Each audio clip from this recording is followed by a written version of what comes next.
Everyone, and welcome to our session today on how to ensure 2022 is your best sales year ever. Look, just a bit of housekeeping before we get started. Please keep your microphones and videos off for the moment and your microphones on mute, please. But please feel free to enter any questions you may have into our chat box so we can make this session as engaging as possible. Now, while we're waiting for the rest of the audience to join, what I'd like is everyone on this session, so let me just admit a few more in so they can join this, but I'd love everyone to tell me where you're from, what country, and perhaps what city. Don't be shy. I'm originally from the UK. Please don't hold that against me. I'm just gonna, anyone that's not on mute, if you could please, I'm just gonna mute your lines.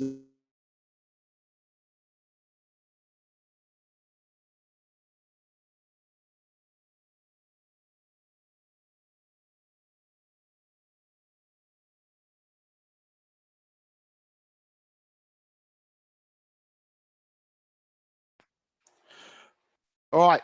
Good morning, everyone, and welcome to our session today. It turns out I was on mute. That's a great way to start the session today. Look, today we're going to be looking at how to ensure 2022 is your best sales year ever. Just a bit of housekeeping before we get started. Please keep your microphones muted. And I kept mine muted, so I followed those rules, didn't I? So please feel free to also enter any questions you may have and direct them to the chat box so we can make this session as interactive as possible, okay?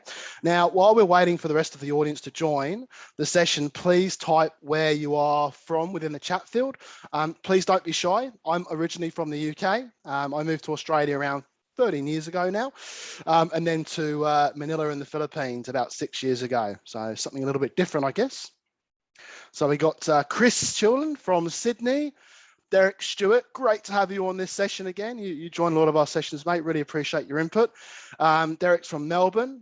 We got Human from Sydney, Nick from Sydney, Auckland, very good.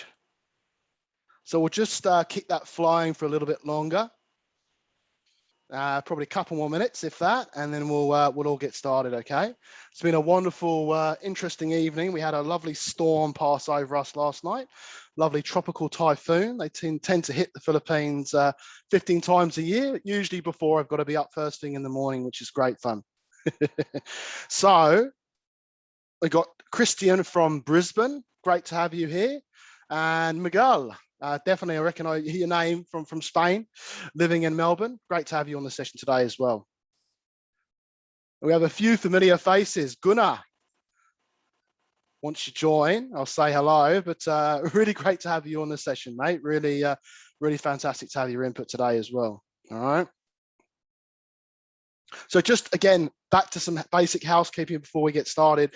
If everyone can just turn their videos off and make sure their lines are muted, I'd appreciate that. And we're going to get started. So look, today I'm thrilled to have with us Tony Hughes on this session. Okay, I'll be interviewing Tony to discover how sales professionals can be more relevant to their customers and contextualize conversations for great engagement and success.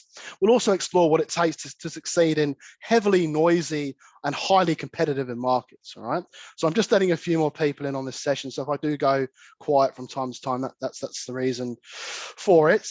So a quick review on today's content. So you should all be able to see the slides. We're going to take a look at content marketing, and just a big challenge right now, given the state and the noise out there, and there's a number of reasons behind it, but just why is content marketing not bringing in the right level of inbound leads, right? Is it too much noise? Let's explore that later on. We're going to look at how to increase engagement and opportunities from outbound prospecting. With everyone working from home, reaching C-level executives is very difficult. They're still open to great conversations, but how do you get them on the phone, right? And what should you say to them once they're there? We're going to use the internet itself as your database, or how to use the internet itself. That's what we want you to be doing for business development. So databases are shrinking all over the world for a number of reasons, data protection laws, that sort of stuff. So we're going to take a look at that as well. And just again, another housekeeping rule throughout the webinar will be activating several polls prior to each point. So please, everyone in the audience, add your input. It'll be super, super helpful for us in terms of making this as tailored as possible, okay? So just a quick introduction to myself. Well, it stays on my slide. So I've been in the sales enablement exposure game for about 18 years.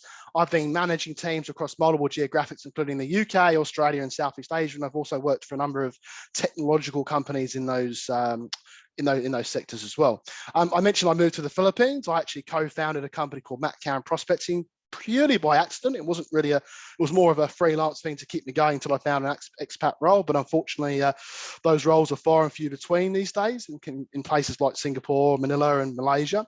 So what we do at Matt Cowan Prospecting is we're a high-end agency where we help sales reps to smash their sales targets and businesses to overachieve their revenue targets.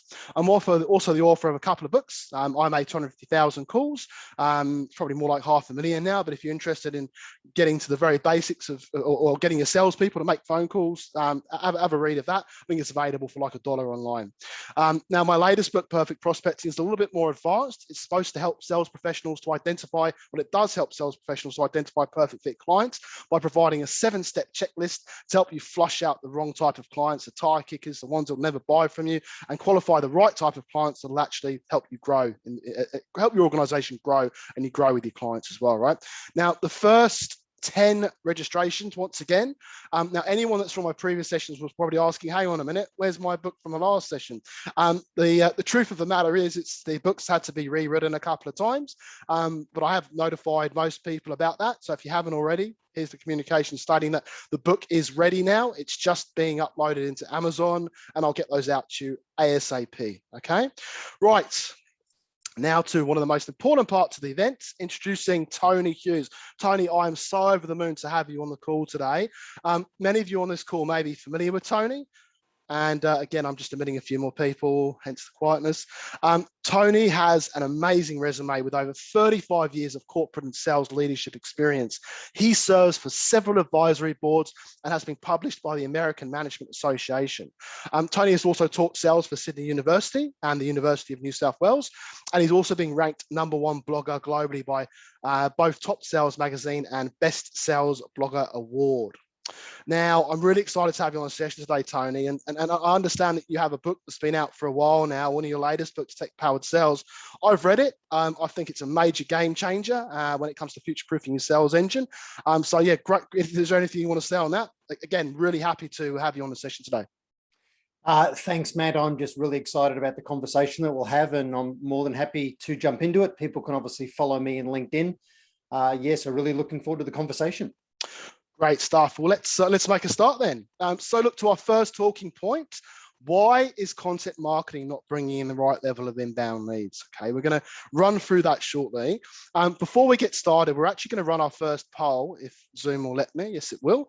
I want to know how much of your revenue, if you're okay to disclose from the multiple choice box, comes from inbound leads that are generated from content marketing. So your LinkedIn ads, your webinars, like what I'm doing now, for example. I want to understand from your Google ads, your LinkedIn ads, what that conversion looks like. So if you could all get started, and I'll launch that in 3, 2, 1.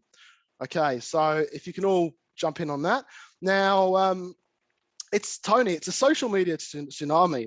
That's my opinion on it, right or wrong. And in some places in the world, you've got to be careful on that statement. But we're being smashed like never before. I mean, with so many social media channels, WhatsApp, Fiverr, LinkedIn, Facebook.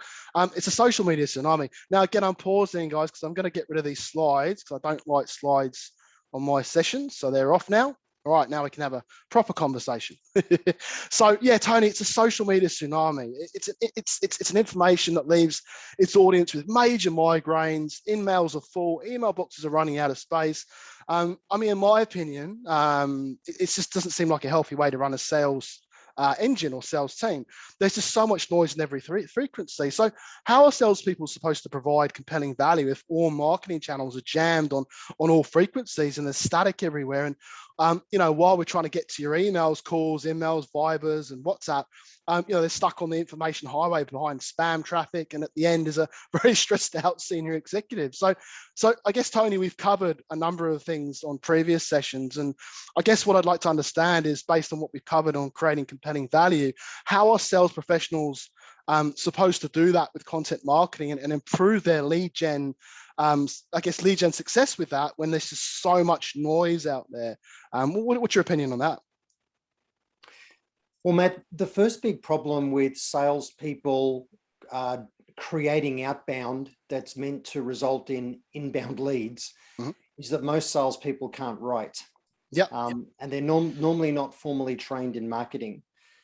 So that's why most organizations will have the marketing department is meant to be driving outbound that creates inbound. But when you look at creating inbound, there's really two approaches. You can monitor for sentiment in the market, and the new book, Tech Powered Sales, really talks about how technology is changing everything. You know, we are well into the fourth industrial revolution. And what COVID did in the world is it served as a catalyst to accelerate a digital first world. So most people's buyer's journey starts online and within their trusted network. And they'll speak to a smaller select group of people that they'll go and run some kind of comparison fest with to decide who they want to purchase from. So as a selling organization, we think, okay, well, I'm going to run marketing. So a content marketing strategy to attract inbound. And the thing I'd really encourage people to think about in that regard is answer this question for yourself. What do people look for online before they'd ever know to look for me? Right? So what do people look for online before they'd know to look for me? So we need to build content that answers those questions. So for example, you know, in my world, I do sales training and enablement for business to business selling organizations. But rather than build content around sales training, what I should do is build content that speaks to the problem domain before anybody even thinks they need that. You know, so I create content around how to improve forecast accuracy, how to increase pipeline, how to increase the number of successful people in a sales team, how to improve win rates, how to drive up customer retention. Right, so these are the outcomes that people will be thinking. I need these improved outcomes in my business, and I'll search for those. And we all know that analogy that when someone goes to buy a drill, you know, they don't really want a drill. What they want is a hole in the wall, but that's actually not true. Right? Okay, yeah, I agree with that. They don't want the hole in the wall. They want the picture hanging on the wall. Well, that's not true either. The big thing they want is the emotion and the feeling that they get from looking at the thing that's hanging on the wall. And it's the same thing. We need to keep elevating the value of what we offer. Keep saying, so what, so what, so what, until we get to the business issue we solve, and create content that speaks to that issue. The other thing is, as people decide they want to solve a problem, they get pretty focused on how do they manage their risks. So we want to create content. We want to create content that really addresses that. So when you think about outbound, think, what do people look for before they'd know to look for me? I need content around that. And then when you're going to do outbound yourself to create opportunities, that's a whole different thing. So we need to figure out, how do we break into the world of somebody with context and relevance so that we don't get lost in the sea of sameness. People receive hundreds of emails a day. They're getting bombarded in social channels. So for me, in my world, I've got about 500,000 followers in social, 340,000 people in LinkedIn. And LinkedIn is increasingly becoming this spamming echo chamber for sellers. Agreed. So every day when I just go and look at my in-mail inbox in LinkedIn, I almost groan. It's just a huge mass of clumsy messaging that's just a huge waste of time for me to wade through. And I'm forced to wade through it because in amongst all of that volume are some important things for me. So we need to be the signal amidst all of the noise. We need to find a way to break through in our messaging. Matt, you're on mute, by the way, for some reason. Again, no, the signal amongst all the noise, Tony. I agree. Yeah, no, that's how do you get the right frequency and get in front of those people? And once you get them, that's another thing, right? So if we're moving on to another content channel, so another channel I wanted to discuss with you, and maybe I'll evaluate what you discussed previously in a second. So virtual events, right? They have been a very interesting and also very fruitful channel for a lot of technological companies and entrepreneurs across the world, given that during the lockdown, and not all of us are still in this lockdown, but the majority of us still are, especially if you're in Australia or Southeast Asia on this side of the world. What's your advice on sort of getting face-to-face events and getting the right content around that to attract the right audience? I mean, for us, for example, we have around 250 plus attendees coming to the event, and it'll probably be around 30 or 40 attendees. So you get a large dropout rate now. So is there anything that you can recommend from your end on how we can improve those numbers and reduce the dropouts? So I know we're all waiting to get back to face-to-face, and that's going to be there'll be a boom in that sector. But until then, what's the right approach? All of us as sellers and marketers are wired intrinsically to want to tell people about what we do and how it works. Yeah. And that's because we put so much blood, sweat, tears, money, emotion, time into creating the thing that we go and take to market. So it's natural that we feel that way, but no one's interested in that until they first decided that they need to change. So the first thing we're selling is a vision for a brighter future, is the need to change. We want our potential customer thinking about the pain and cost and risk of staying in current state as the motivator for them to change. And now they'll go beyond gathering information and having a little bit of interest to having genuine intent to actually buy something. So when we create content, we need to recognize no one's interested in what we do and how it works unless they're in that 3% of people actively looking in the market. There's 40% of people in the market that are open to change. And if we can engage with them earlier, then we're the one that becomes the emotional favorite and really sets the agenda because we provided insights and educated. And we're in there before it's a red ocean shark feeding frenzy of competition. So when we create that kind of content, we need to speak to our audience, and they're not interested in the vendor's opinion. They're interested in what others like them or others that are relevant to them are doing in the market. So let's imagine, for example, you're an executive in the engineering and construction industry. You might recognize that in your industry, it has cycles. It can be boom and bust. You know, it's very big project driven. It's very capital intensive. And you think, well, actually, there's another industry that's got some common attributes, you know, with me, and that'd be the mining industry.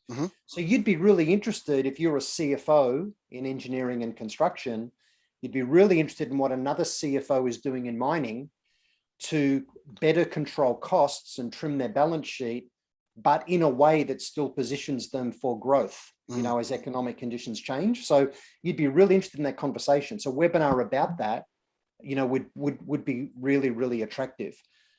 So you want to think about what's the content that's relevant to my audience rather than me talking about me. And you want to build conversations that lead to the value that you provide, not conversations about the value you provide.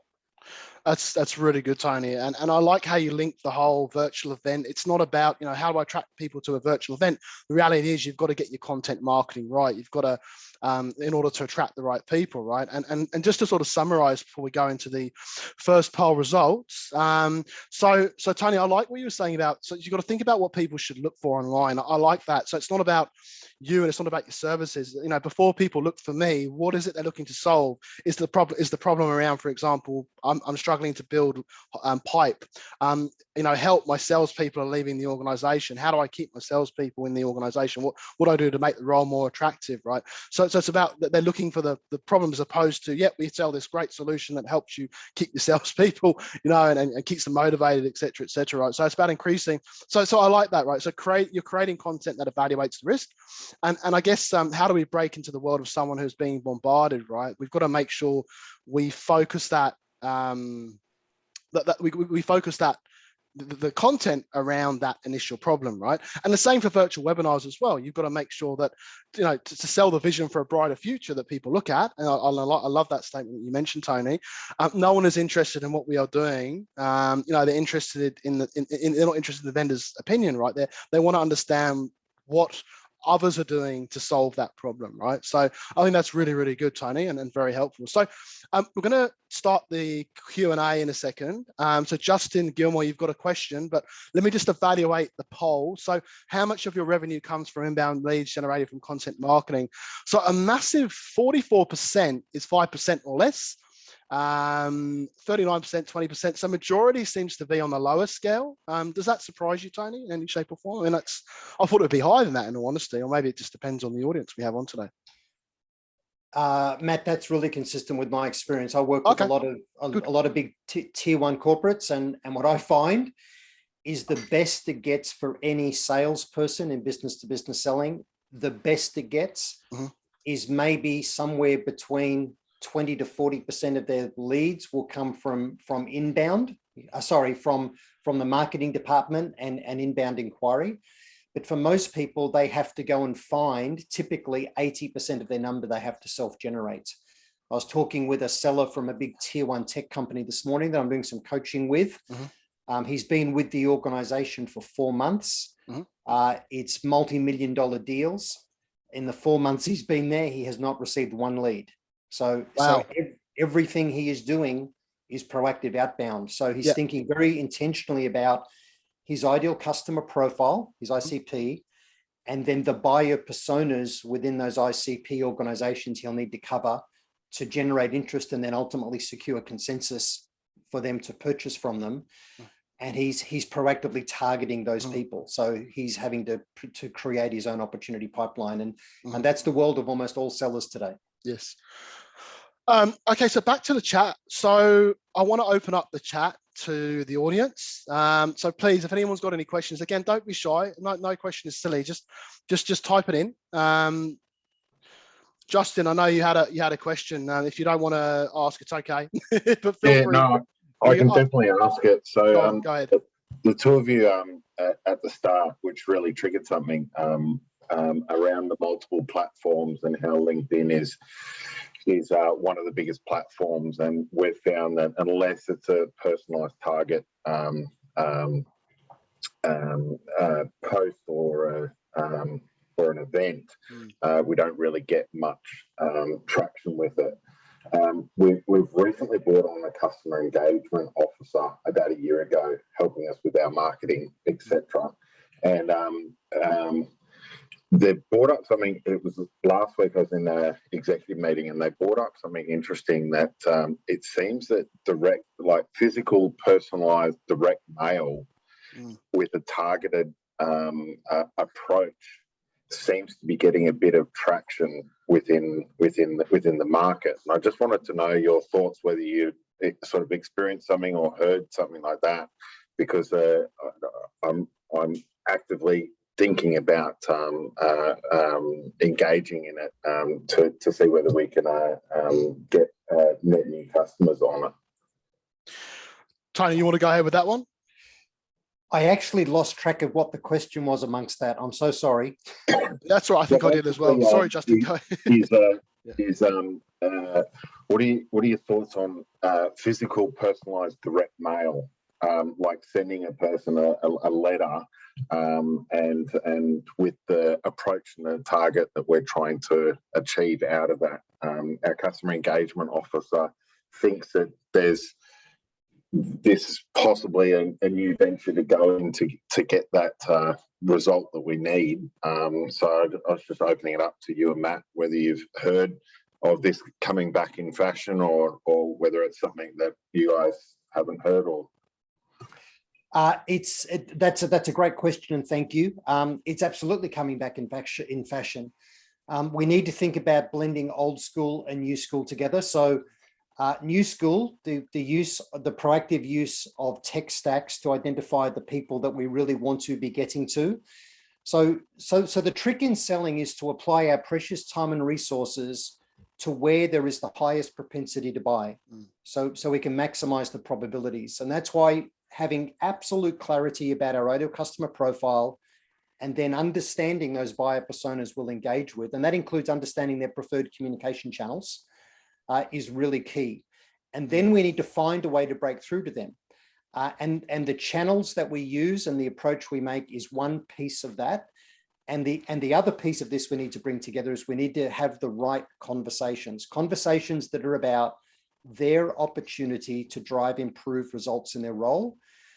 We need to be able to share insights about what others like them are doing to move the needle on performance, with metrics that are measured on them by their boss, And that's how we'll create engagement. And going back to sending, getting an old school letter turn up, getting something couriered to them. But here's something we should all consider. So few sellers are using the phone today. They just default to digital channels and sort of hundreds and hundreds of touches they're trying to drive. And it's just perceived as spam, and it rarely breaks through. Pick up the phone and have a conversation. Yeah, Tony, I'm sorry to interrupt, but yeah, I've had that with two of my younger BDMs that unfortunately I've just had to let go. Is that they seem to hide behind email, hide behind LinkedIn. They don't have the self-confidence to pick up the phone and say, "Hey mate, how you going? Would love to have a chat." It's almost like they're scared to do it. And as much as I try to coach them and be with them on the phone, etc., after a week and a half, they just resort back to, I'm going to hide behind a LinkedIn post or an email or a text message.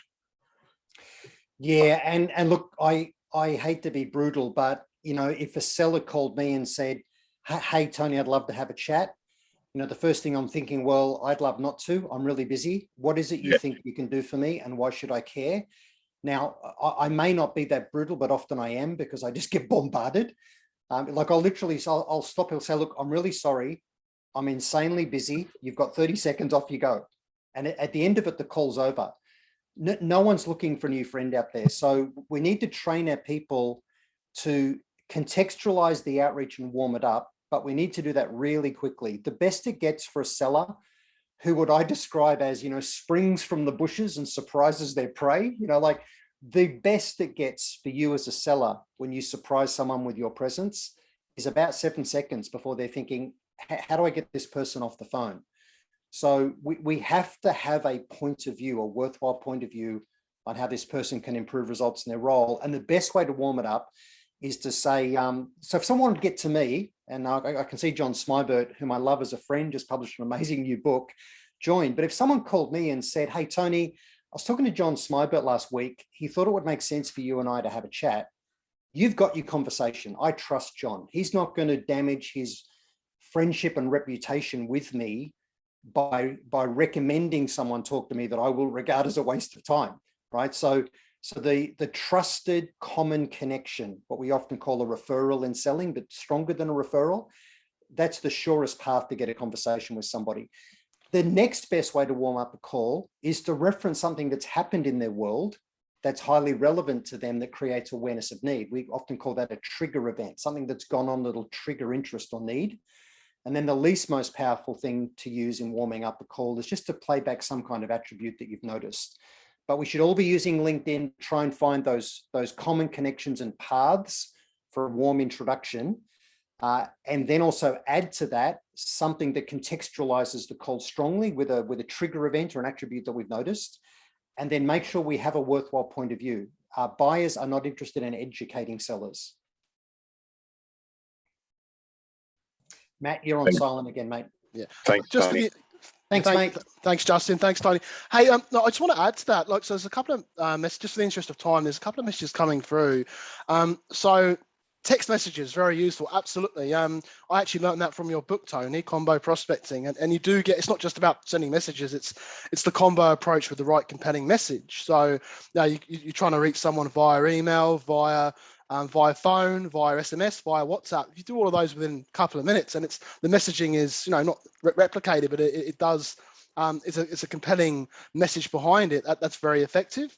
And I like the Tony, you mentioned old school approaches. One thing that I did a couple of years ago when I released my book, I wanted to get in front of executives. You can post the book to someone. I guess that's something that we can only really do now. But actually, I physically went to these tech offices and I dropped a copy off on reception and said, "Hey, can you please deliver this to John, Mark, who was the CEO or the MD or the country manager?" And I'd probably get 70% response rate from that approach. Now that, I mean, like, it's hard to do directly, but you can still post a book to someone, right? Once they're back in the office, they'll get it. That approach works really, really well as well. Absolutely, Matt. Going old school, finding a way to be different, but we also don't want to be cheesy. We've all seen the marketing things where where you send somebody, a little remote control helicopter and say, if you meet with me, I'll give you the controller, or you send them one shoe, I'll bring the other shoe with me when I turn up, right? So, they're kind of marketing things, but as a seller, when you think about the marketing you want to do as a seller, there's really two types. There's the outbound things you'll do that you want to send to people to create some inbound interest. But the other content we need to write is content that answers the issue. When we run outreach, about 75% of people will have a look at us online before deciding whether they really want to engage. Yeah. So we need some quality content that we've published in a LinkedIn profile that shows insight, it shows we're consultative. So we want to think about writing some content around, say, for example, the 3 most common objections that we encounter. What's the positive opposite position of that objection? And let's write a post about that, right? So basically write a post about the business case for change, for example. So these are things that show that you're worthy of some time when someone has a look at you. Great stuff. So let's move on to our next talking point. And actually, Tony, and we did touch on this, and I think, Justin, your question was quite tailored towards this, the prospecting side of things, which you all know has got a little bit more challenging. So some great stuff on the content side. So now we're going to look at the outbound prospecting, the other channel, which a lot of us are struggling with. So how do we increase engagement and opportunities from outbound prospecting, right? What is it we've got to do differently due to COVID, people working from home? Now, we're also going to run our next poll. So I'm going to stop sharing the other one. So if you've all got a copy of that, I can flick you the results later. All right, so. Matt, you did flash the poll results of the last one up briefly before, so that was excellent. Good. That's a really good feature. I didn't know you could do that, so fantastic. Great. Okay, so what we want to understand, and again, please be interactive again, when it comes to outbound prospecting, when it comes to getting on the phone, Justin, you touched on that briefly. Your sales team are hiding behind emails. I don't want to pick up the phone. I'm too scared to make a call, and the world will end if they say no. When it comes to outbound prospecting, what is your biggest issue? Is it difficult to reach prospects? When we reach them, we can't engage with them. We cannot source email and phone details. Not enough time to prospect. So let's have that running in the background. But it's fantastic how the first response is already, most people are saying it's difficult to reach people. So I have to agree, in my own organization, it is much more challenging to get people on the phone. So why is no one answering the phone? You call them on the mobile, they're not answering, they used to answer. Look, so since COVID, and we've touched on this already, Tony, you gave a great overview of this, but there's been a major shift with the work from home phenomenon. Switchboards have become pretty much useless. I guess they're getting a little bit better. They're investing in technology, but when Australia went back into lockdown again in June, certainly for a spanner in the works. So without a direct mobile number, you just can't reach your prospects. And how I teach my team is when they source a mobile phone number using the tools that we'll mention shortly, I say prioritize those ones first, call the mobiles. And once you've done all of those, go back to the switchboards, but the chances of reaching someone on the switchboard are pretty low. So what we do is we utilize tools like Lucia and a really good one called trigger.ai. So if anyone's got a pen, check out trigger.ai. It's a fantastic tool. It's similar to Lucia, but in my opinion, much, much better. And it helps you to source mobile phone numbers, and at the same time, it gives you trigger events. So Tony touched on the trigger. What's the trigger? Is there an SDR hire? Is there someone's moved to a different organization? You can program all of those things. It will make your life and your salespeople's lives much easier and much more effective, right? It takes some time getting used to, but there's all this automation out there that we need to get some exposure to, that we need to be using, right, to be more effective and get them on the phone. So I know, Tony, when I first met you, that was when you just released Combo Prospecting, and I have to admit that book actually changed my life in a lot of ways. It was nothing that I didn't know already. It was just the approach of combo prospecting people in the right way and contacting people with the right message. So I understand that approach, and I think all of the audience probably do as well. So making sure you have a compelling message, right? So can we use this approach, I guess, to warm up our prospects on other platforms, such as LinkedIn? And, we could do it over the phone. That's great. But how do we do this? How do we do it via LinkedIn? And what's the right way of doing it? Yeah, so Matt, let's talk about how you break through in a second. Just a couple of questions here I've noticed. One from Kevin. Oh, yes. So if it's okay, I might just address those before we jump into that. So Kevin says, If most of the sales come from outbound activity, then how much time should you waste on working on content to generate internal, I guess what he means is inbound leads, to try and generate inbound from content? The reality is you should be working with the people in your business and guiding them, but work with the people that are good at creating content. Most salespeople are not good content creators. So I say to sellers, you focus on creating content around the opposite positive position to common objections that you receive, and around the insights that you want to take to people in conversations. Because if you can't write it down and make it make sense, you've got very little chance of carrying it off as a conversation. So that'll really help you sell. It's almost the best self-sales training you can ever generate. So that's really important. And then get the marketing team addressing this issue. What do people look for online before they know to look for us to create inbound? So you can't be whiling away the day as a seller, grooming your LinkedIn profile and doing posts. That is not selling. That's brand building, right? So we need to focus on selling. Kevin also says that he finds text messages very useful, and I absolutely agree with him. Now, here's the thing. You won't know what someone's preferred channels of communication are. This is for somebody you've never met. You won't know what their preferred channels are until they start to engage with you. So use every channel. My good friend, Bridget Archibald, who is the CEO of Qualtrics for Asia Pacific, they're a customer experience platform. She's always said to her people, use every channel until you find the channel that works best for that person. So the whole idea of combo is that the first rule is you've got to nail your narrative. You have to build a customer-centric conversation with a point of view about how they can drive improved results in their role. And you then need to go and deliver that message through all available channels concurrently. The subliminal message, maybe it's not so subliminal, but the message you want to send is, don't ignore me. I'm not going away. Give me a valid no, or give me some real engagement, because this isn't going to stop, right? Most salespeople give up after just 2 or 3 touches of a prospect, and they space those touches out, right? So they'll send a LinkedIn connection request or an email, even if they're not connected, if they're using Sales Navigator, LinkedIn Sales Navigator. They'll then maybe send an email, the following day or a couple of days later. They then might phone and leave a message if it goes to voicemail. And then they might maybe do one more bump of that email. And then, so that's 4 touches over maybe a week or 6 or 7 days. And they'll think, oh, the person mustn't be interested if they haven't come back.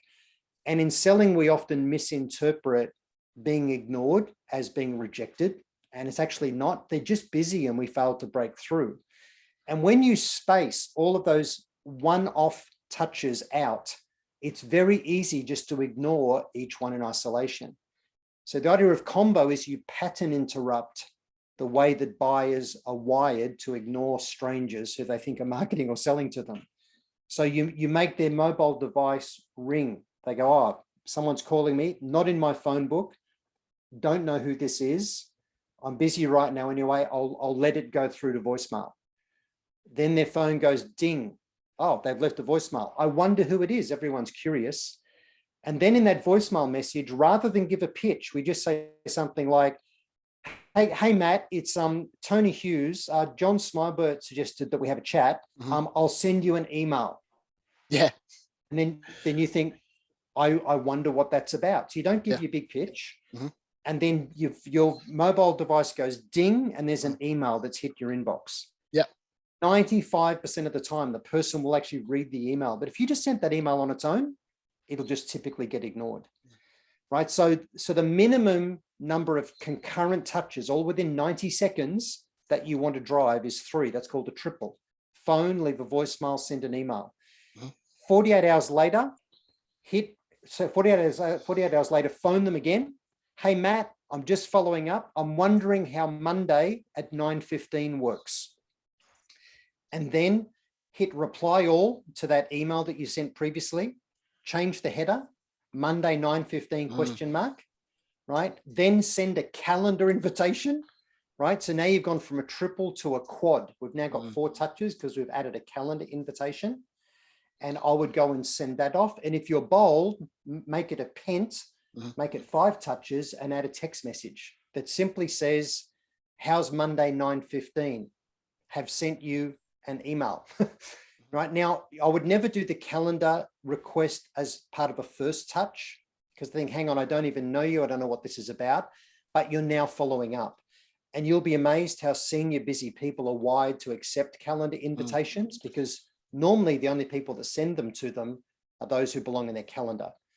So the advice here is compress your touches into triples or quads, multi-channel, because you won't know what their preferred channel is until they start to engage with you, and make sure you've nailed your message. So that email you send through needs to be 3 sentences, not 3 paragraphs, right? And it needs to talk to the opportunity for that person to drive improved results in their role. You need to have a point of view in there. Now, we don't want to overreach, and we don't want it to be cliched.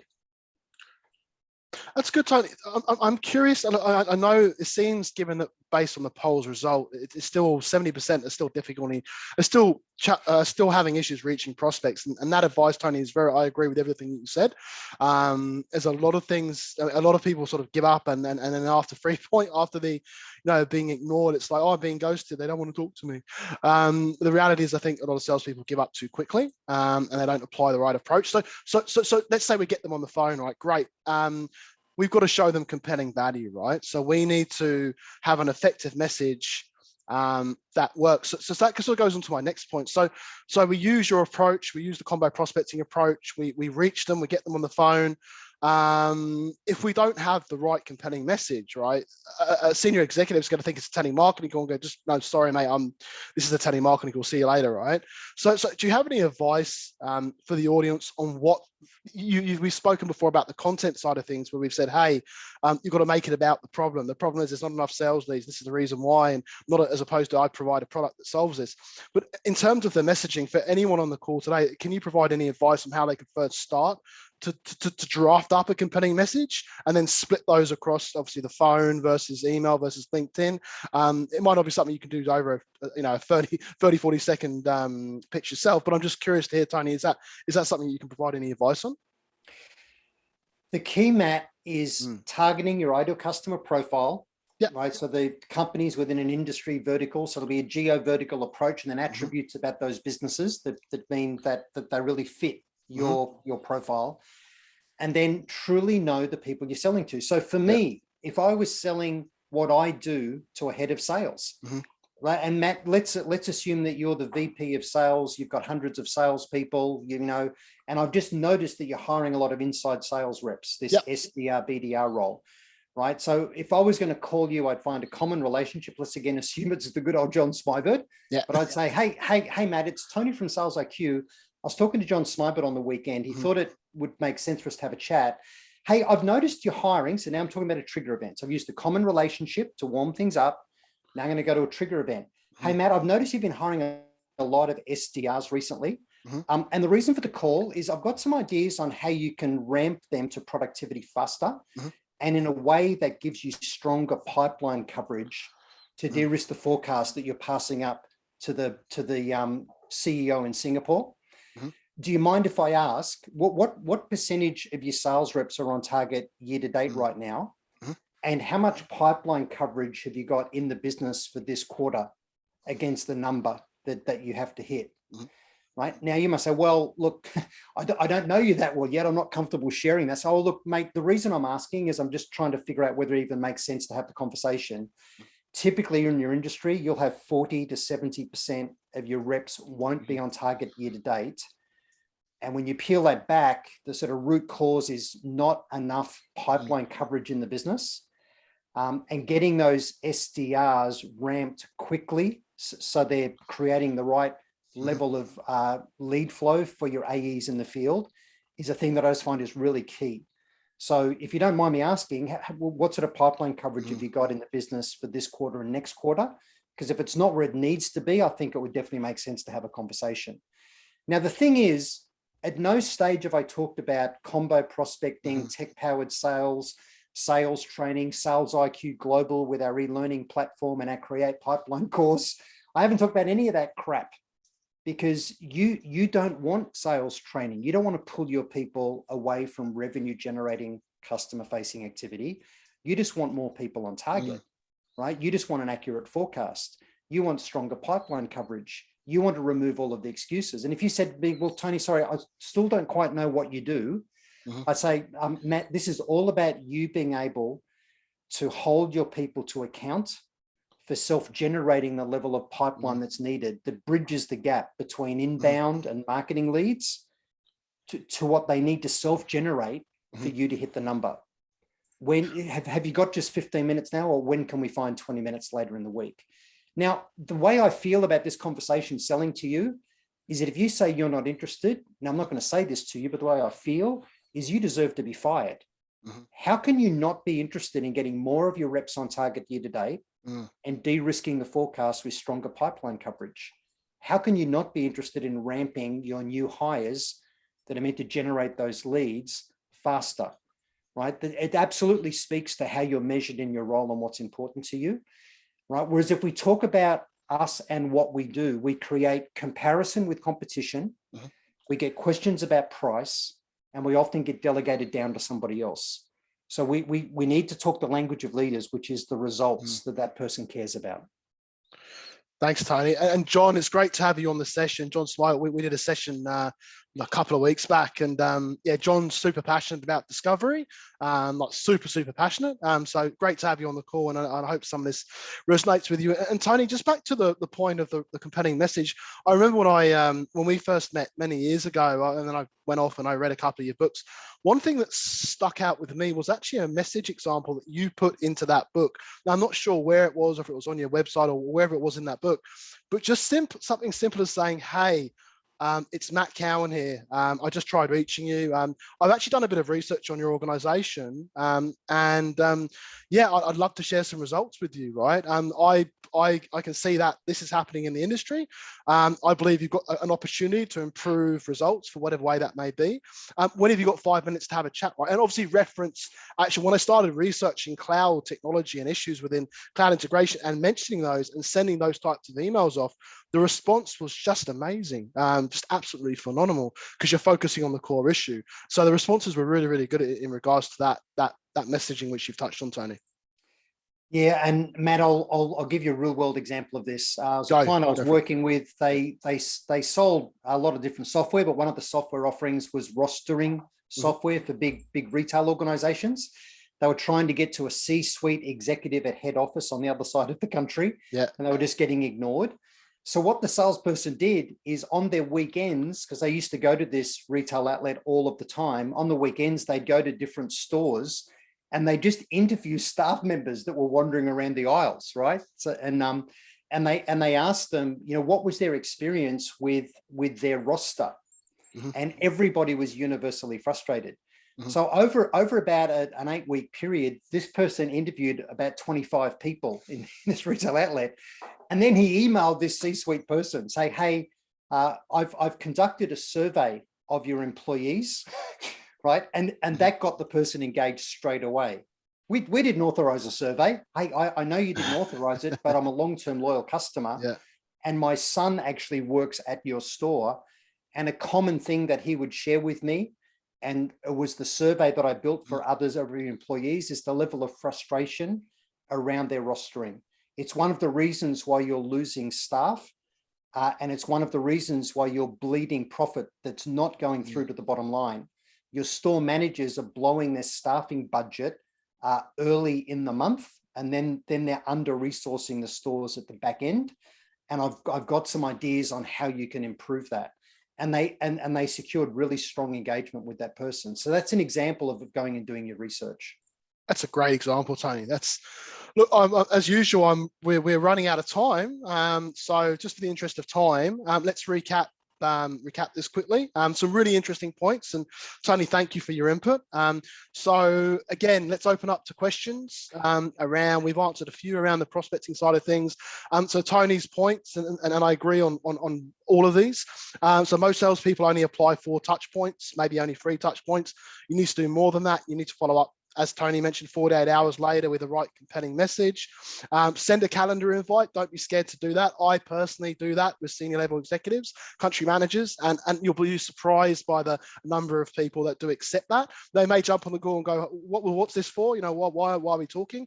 But you've got the opportunity to drive those for your compelling messages, so they understand the reason for you to have a chat, which is not about your products or services, as John Smybert mentions over and over.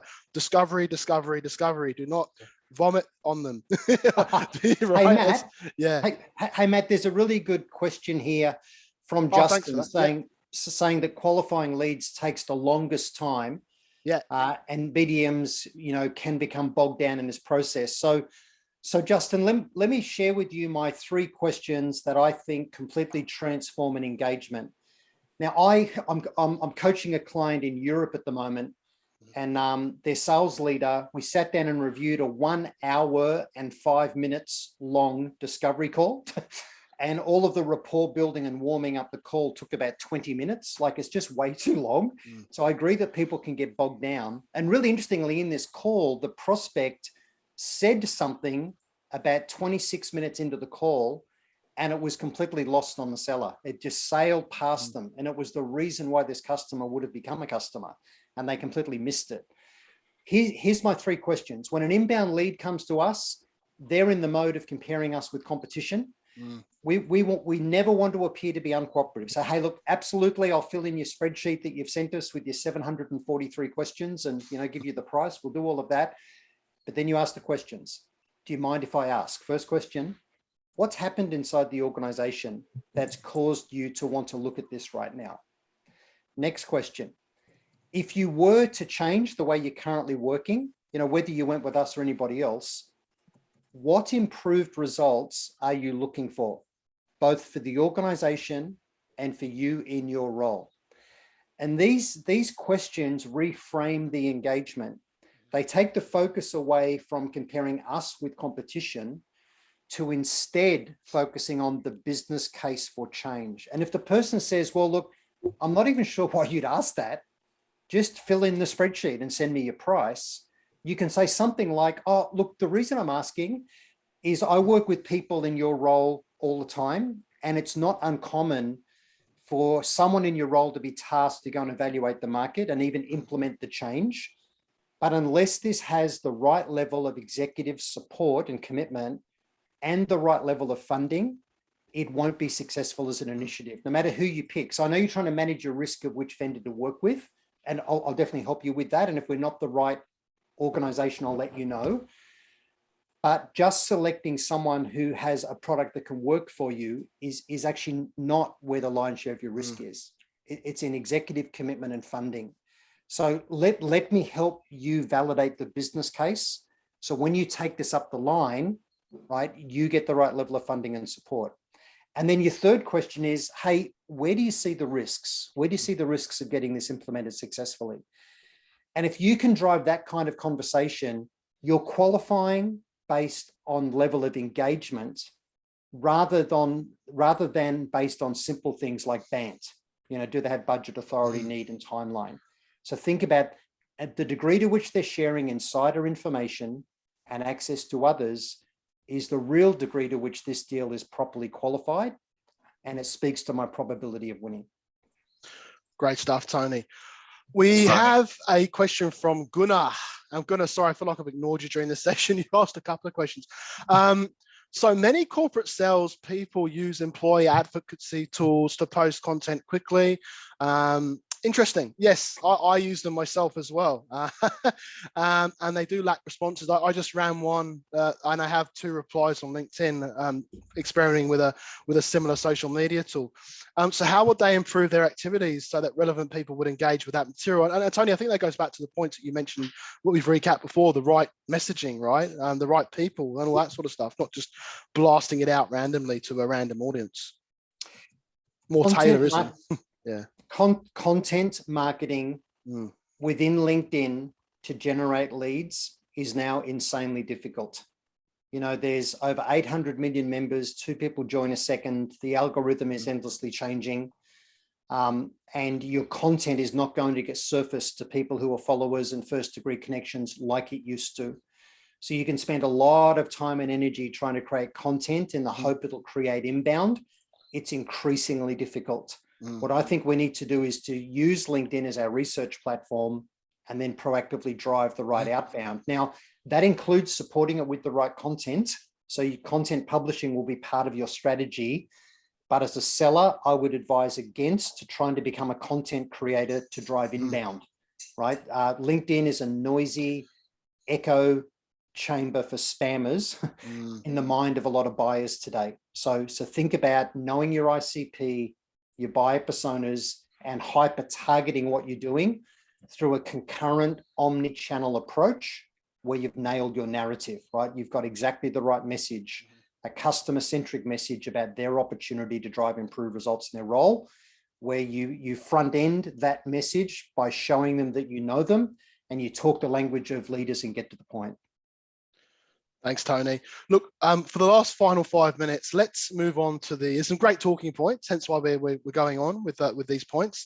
But let's get the final point discussion started. So it's getting getting through to the right people, putting the right content out there is great, but how do we target those people? How do we use the internet itself as your database for business development?